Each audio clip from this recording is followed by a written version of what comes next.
ওঙ্কার বাংলার ডিজিটালে রয়েছে আমি কোয়েল। আসছে কিছু গুরুত্বপূর্ণ আপডেটে। দীর্ঘ কয়েক বছর পর আবারও করোনা ঊর্ধ্বমুখী। শুক্রবার অবধি দেশে কোভিড আক্রান্তের সংখ্যা 5,000 ছাড়িয়েছে। 4 জনের মৃত্যুর খবরও পাওয়া গিয়েছে। দিল্লি, তামিলনাড়ু, কেরল, মহারাষ্ট্র এমনকি বাংলাতেও করোনা আক্রান্তের খোঁজ পাওয়া গিয়েছে। মানুষের মনে একটাই চিন্তা, তাহলে কি আরো একবার করোনার ঝড় আছড়ে পড়তে চলেছে?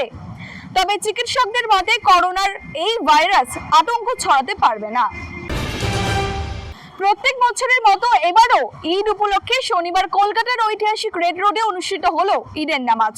অন্যদিকে চেতলা মসজিদের নামাজ শেষ করে সাংবাদিকদের মুখোমুখি হয়ে বিভিন্ন ইস্যুতে ফের প্রধানমন্ত্রী নরেন্দ্র মোদীকে আক্রমণ করলেন রাজ্যের মন্ত্রী ফিরহাদ হাকিম। এছাড়াও তিনি দাবি করেন আগের বারের মতো এবারও বাংলার মানুষ বিজেপিকে পগার পার করে দেবে।